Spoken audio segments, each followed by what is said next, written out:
We got to get into this game, man. Y'all know Caitlin Clark played small forward for the entire first half of the game, all the way until about 4 minutes left in the third quarter when the Indiana Fever were down by 9. The girl was playing small forward. Aaliyah Boston brought the ball up the whole first 3.5 quarters. This is ridiculous. This is malpractice. Stephanie White should be fired immediately. This is the most catastrophic, heartbreaking, and entirely infuriating moment in the history of professional women's basketball. What you are about to hear is not a rumor. It is not a conspiracy theory. It is a full-blown, terrifying reality that has just been leaked to the public, and it is going to fundamentally change the landscape of the WNBA forever. The Indiana Fever franchise is officially burning to the ground, and it is entirely an inside job. We are currently witnessing the absolute destruction of a championship-caliber team, and it is all because of the massive, uncontrollable ego of one single person. If you thought the jealousy against Caitlin Clark was bad before, you have absolutely no idea what has been happening behind closed doors. You are going to be entirely sick to your stomach when you hear the actual leaked truth about why the Indiana Fever just suffered those back-to-back absolutely disgusting losses and why Clark and Sophie Cunningham are officially preparing to pack their bags and abandon the state of Indiana forever. Let us rewind for just a second and look at the sheer undeniable insanity of what just happened on the basketball court this week. All throughout this incredible 2026 season, the Indiana Fever were supposed to be an unstoppable force of nature. They had the ultimate offensive engine. They had the greatest generational point guard the world has ever seen in Caitlin Clark, dropping dimes from half court and controlling the entire pace of the game. They had Sophie Cunningham stretching the floor, hitting lethal transition three-pointers, and bringing that absolute dog mentality to the locker room. The chemistry was flawless. The fans were completely obsessed. The arenas were completely sold out every single night. And massive corporate sponsors like Nike and Gatorade were pouring millions and millions of dollars into the franchise. They music were winning. They were dominating. And they were the undisputed kings of the WNBA. But then out of nowhere, right as the playoff push matters the absolute most, everything completely and utterly fell apart. Bro, Stephanie White played Aaliyah Boston at point guard for 3.5 quarters. I'm ready to lose my mind, bro. We got the best point guard in the league. Why is our center playing point guard? Meanwhile, Jonquel Jones was punishing her ass the whole first half. This is crazy, man. This is crazy, bro. Like, Kelsey Mitchell kept her streak going. That's all that matters around here, right? Kelsey Mitchell gets her streak. Yeah, that's all that matters. Indiana Fever lose again. Coaching blunder. This was ridiculous, man. Caitlin Clark, I can't make an excuse for you missing the 2 free throws down the stretch. We were down 3 or whatever we was down. I think we was down 4. You missed 2 free throws. I can't excuse. I don't know what's going on with you at the free throw line. I don't know. What I can say is, once we started to play Caitlin Clark's style in the third quarter, when we play, bro, the second we didn't run pick and roll with Caitlin Clark and Aaliyah Boston all first half. We finally ran it toward the end of the third quarter. You know what happened? Caitlin Clark found Sophie Cunningham back. The Indiana Fever stepped onto the court and looked like they had never played a single game of professional basketball in their entire lives. The offense was completely stagnant. The spacing was an absolute nightmare. The defense was lost. The energy was dead. And the team suffered back-to-back, humiliating, disgusting losses that proved to the entire world that they are currently not ready for playoff basketball. Fans in the stands were literally holding their heads in their hands. Millions of viewers watching at home were completely baffled. Everyone was asking the exact same question. How does a team with this much elite generational talent suddenly forget how to play basketball overnight? Well, a massive bombshell leak just hit the internet this morning, and the truth is going to make your blood boil. These losses were not accidents. They were not just bad nights. They were the direct result of a deliberate, calculated, and deeply toxic sabotage by head coach Stephanie White. According to highly credible inside sources and leaked locker room information, Coach White was absolutely furious behind the scenes. She was seething with jealousy because the media, the fans, and the sponsors were giving 100% of the credit to Caitlin Clark's incredible playmaking and Sophie Cunningham's elite shooting. Stephanie White's incredibly fragile ego could not handle the fact that nobody cared about her defensive schemes. Nobody cared about her outdated coaching system. She wanted to prove to the world that she was the real mastermind. She wanted to prove that she was in total control of the franchise. Next. That. So we're going to do it, but I'm not the only one that's frustrated. I have a list of tweets here, and I don't even want to talk about this damn game. I have a list of tweets to read, and we're going to read these tweets one by one.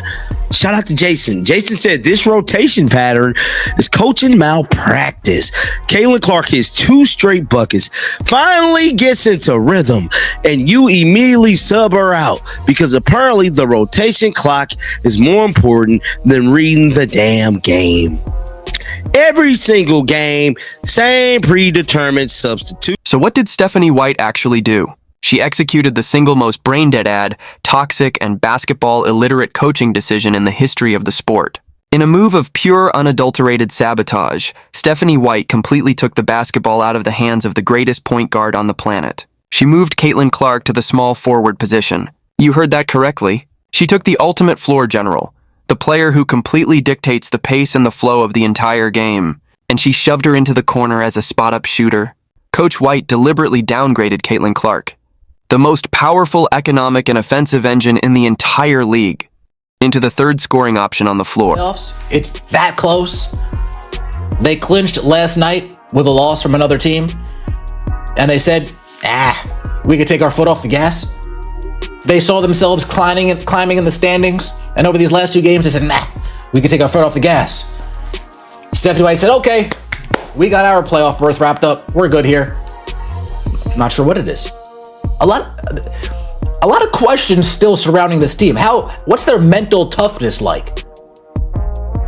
It seems like we luck into these wins against in these close games. It doesn't seem like we really out-muscle or out-grit a team. You just kind of, it either falls into our lap or Caitlin Clark hits a game-winning 3 against the Washington Wizards.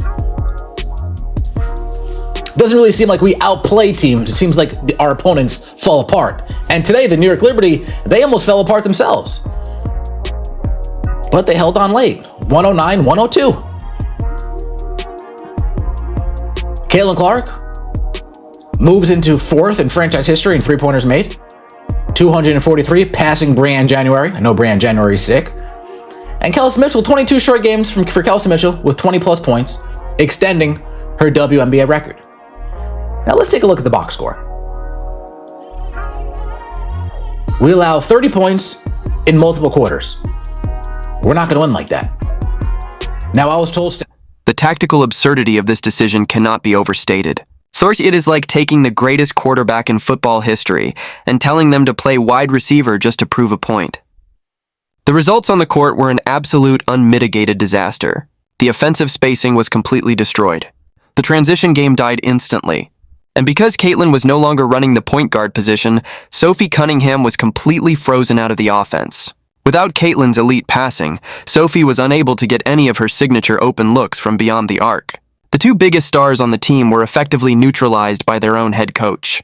The Indiana Fever offense looked like a junior varsity high school team, and they tanked their playoff positioning. Coach Stephanie White literally threw away crucial basketball games just to feed her massive out-of-control ego. She wanted to humble her superstars, but she made a fatal career-ending miscalculation. She actually thought Caitlin Clark and Sophie Cunningham would just put their heads down, follow orders, and take the abuse. She thought they would just submit to her toxic authority. We cut the lead to 2 again. Just like that. Just like that. And then it's like you bring back in Aaliyah, you bring back Kelsey, and we go back to the same old thing. It's just like, bro, I'm just sick of this coach, man. I wouldn't be surprised if Chicago Sky beat this team tomorrow. Sydney Taylor's gonna be back. She's gonna go for 30 on them tomorrow. I mean, this team is garbage, man. We had the 3rd seed in the palm of our hand. By the time the playoffs come, we might be sitting in like 7th place. We might be stuck going to Golden State in round 1. And that means you're going to get bumped and lose in round 1. How embarrassing is that? If you're going to be playing this style, you'll probably lose to the Atlanta. She was dead wrong. Caitlin and Sophie are absolutely furious. They are not just angry. They are completely disgusted by the sheer, blatant disrespect. They are elite competitors who care about winning championships above absolutely everything else. And they know exactly what Stephanie White is doing. They know this is a deliberate sabotage of their careers, their statistics, and their playoff hopes. And after these back-to-back disgusting losses, the two superstars have officially drawn a massive, unbreakable line in the sand. According to multiple locker room insiders, the tension behind closed doors has reached a terrifying nuclear level. The screaming matches in the film room have reportedly been deafening. Clark and Sophie Cunningham have reportedly walked straight up to the front office executives' music and made it crystal clear they are officially done. They are completely 100% done playing for a jealous, insecure head coach who actively ruins the team's chances of winning just to prove a petty point. From first option, this game she went from second option to third option. Third option. They are running the ball through Kelsey. Sophie got sick of it in the fourth. Kelsey jumping at Sophie, one coming down the court on a fast break. Sophie said, screw you, here, Caitlin. Now, granted, Caitlin didn't make the shot, and I know what y'all finna say, you Caitlin Clark haters. Well, John, Caitlin Clark missed 2 critical free throws. Maybe she missing them on purpose, damn me. Y'all don't want to give me the ball, I'm gonna miss all the damn free throws. That's what I'm gonna do. No, I don't know about y'all. I'm mad. I'm good regardless. Caitlin is good with or without the Indiana Fever. So I don't want to give a damn. I don't want to hear nothing about her missing them 2 damn free throws. Let's finish reading the tweets. Sick of this, man. Sick of this. Time and time again, we got to go through this. Ryan Love's Ball stated, Stephanie White is just anxious. Is just an atrocious coach. She has the best show on the planet, starting at point guard. And yet, we have to watch this boring motion offense trip. Caitlin basically has to force her looks since the set offense is to take the ball out of her hands. I didn't even want to speak about forcing shots. She forced shots against Dallas. She forced them again tonight. Caitlin Clark is a rhythmic player. She has to get in rhythm to play, to shoot well. And we ain't going to go over Caitlin points yet. I don't even know. I don't even remember how many damn points she got. I'm just so frick